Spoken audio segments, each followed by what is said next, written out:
Summer मरण पहला युद्ध में मृत्यु की प्राप्ति होगी स्वर्ग के भाग में। सुर सरी तीरा गंगा नदी का किनारा है यह, मोक्ष प्रदायिनी है। राम काज लगी क्षण भंग सरी। और तीसरा परम श्रेष्ठ वो कर्तव्य कि राम का कार्य आज से अवसर प्राप्त हुआ है, इसलिए क्षण भंगुर शरीर को यदि नष्ट भी हो जाना पड़े तो चिंता न करना, क्योंकि स्वर्ग तो मिलेगा युद्ध में मरने से, मोक्ष के अधिकारी तो बनोगे गंगा नदी के किनारे मरने से, लेकिन राम के कार्य में मरने से तुम वैकुंठ के अधिकारी होगे, तुम सात्विक हो। उस मूर्ख कुंभ का निषाद का कितना सुंदर भाव है। राम कार्य करने के लिए वो अपने शरीर को भी त्यागने को तैयार है। लेकिन हम जब राम कार्य होता है हम क्या करते हैं तनिक विचारना पड़ेगा मन में कि राम कार्य के लिए हम क्या तनिक, और उसके बाद तब कहें कि हमने कितनी राम की सेवता की। निषाद ने सब प्रकार की तैयारी, तभी छींक हो गया। छींक हुआ तो वृद्ध ने कहा, अरे सुनो सुनो, यहाँ कुछ शंका है। तुम्हें तो युद्ध की आशंका लग रही है, लेकिन मुझे लग रहा है कि कुछ देर बाद भरत के साथ प्रेम संबंध होगा। ने कहा ठीक है, यदि माला धारण करेंगे तो हम माला पहनाएंगे।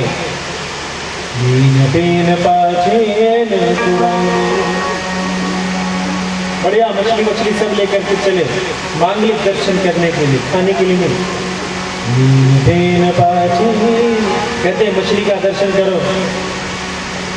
मछली का दर्शन जब करोगे अपने घर में मछली को, शनि ग्रह तुम्हें समस्या देता हो, मछली को भोग लगाओ।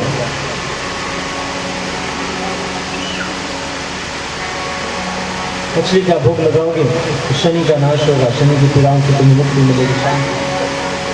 मछली के दर्शन करने से, यात्रा में कहीं जा रहे हो मछली का दर्शन करोगे, शुभ होगा। अयोध्या में जाओ, सभी कई प्राय जितने भी मंदिर हैं उन सब में मछली का चित्र तुम पाओगे, मूर्ति पाओगे, सभी जगह मछली बनी हुई। मांगलिक दर्शन लेकर के चले। मंगल के लिए जा रहे तो मांगलिक दर्शन लेकर, यदि अमंगल के लिए जा रहे हैं तो साथ में हर सातीर भी है साथ में। और जब वहां गए वशिष्ठ मुनि, भरत जी हृदय से लगा कर निषाद राजदूत के साथ गलबैया करके झल गए। भरत कहाँ कहाँ गए, सभी अलग अलग जगहों बड़े प्रेम से जहाँ जहाँ प्रभु के शयन कीर्तन बैठने के स्थान है उन सब के रजों को परिक्रमा करके भरत भैया अपनी आंखों में मस्तक पर हृदय पर स्पर्श करा करके अपने आप को धन्य वहां से चलते अगले सवेरे रात विश्राम किया। अगले सवेरे निषाद राजगुरु ने पूरी की पूरी कई नावों की पलटन तैयार करवा दी और कई नए नाव ऐसे तैयार किए गए जिसमें सभी माताओं को जाना था। उन नए नावों में माताओं को बिछा करके इस पार कराया। भरद्वाज मुनि के यहाँ गए, भरद्वाज मुनि के यहाँ जाते हैं तो भरद्वाज मुनि के यहाँ जब पहुँचते हैं वहाँ भरद्वाज मुनि ने उनकी राजकीय व्यवस्था की, सब प्रकार से भोग निवृत्त डाली व्यवस्था। इसके पश्चात वहाँ से वन में चले।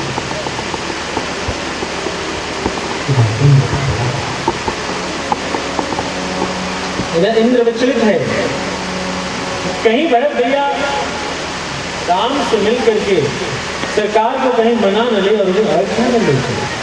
यदि अयोध्या ले जाएंगे तो रावण का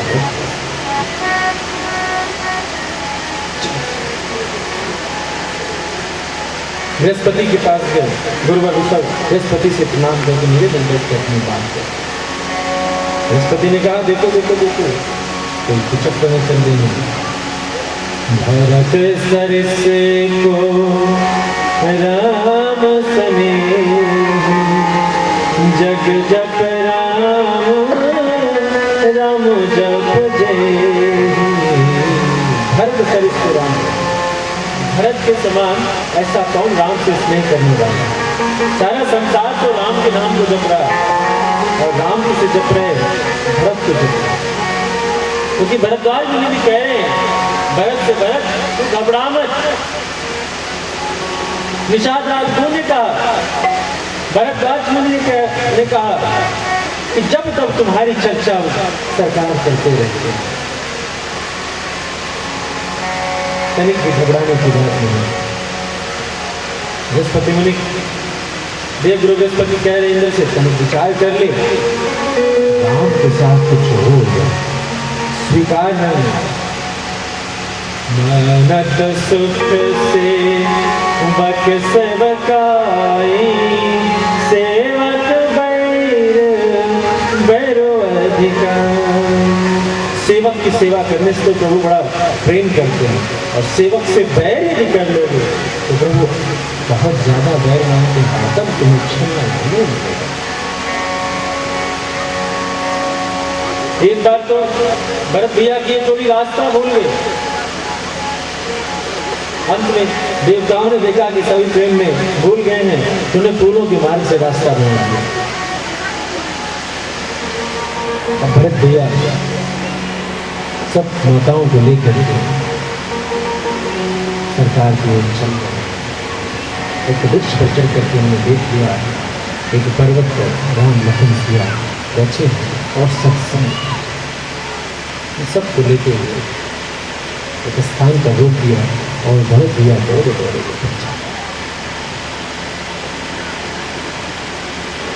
सरकार कथा कर रही सत्संग कर रही। पाहि नाथ कह पाहि गोसाई, परयो भरत लकुट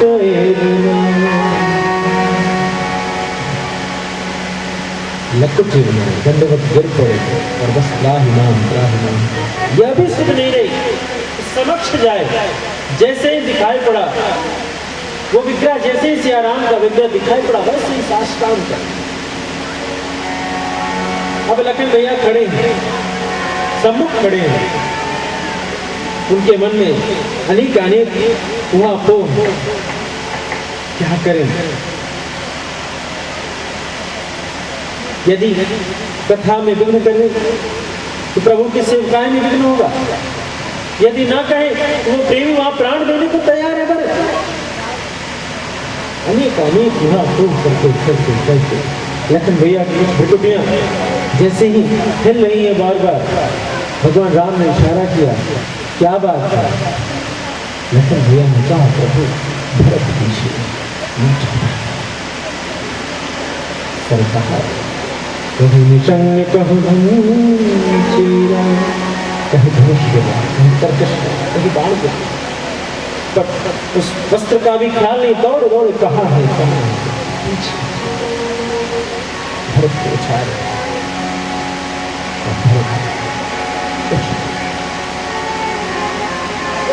बड़े प्रेम से भरत को उठाया, बड़े भाव से और भरत को उठा करके फिर भरत भैया को ये बातों को किया, उन्हें समझाया, सांत्वना दिया और भरत भैया उन सबको लेकर के लखन भैया और भरत भैया ये दोनों चलते हैं श्री आराम के साथ और शत्रुघ्न को कह दिया कि तुम सिया जी के साथ हो। माताओं से मिलन, इसके बाद तो सिया जी भी आती है, फिर माताओं से मिलन होता है सबके साथ। तो दिन वहाँ बीतता है। इधर जनक जी को भी संदेशा मिथिला नगरी पहुँच जाती है वनवास के। उन्होंने भी दूध भेज करके भरत के हृदय की बात को तोड़ लिया है कि आखिर बात भरत के मन में कैसी है। वो भी बड़े प्रसन्न हैं और भावावेश में आकर के राजा जनक जी उस चित्रकूट धाम पे पहुँचते हैं। आज श्री किशोरी जी ने कहा था विवाह के समय कि प्रभु चित्रकूट महती श्रेष्ठ, क्योंकि आज सिया किशोरी जी ने जो प्रभु से एक बार विवाह के समय विनती की थी कि या तो अयोध्या को मिथिला ले चलो या मिथिला को अयोध्या ले चलो, तो बात की आज अयोध्या मिथिला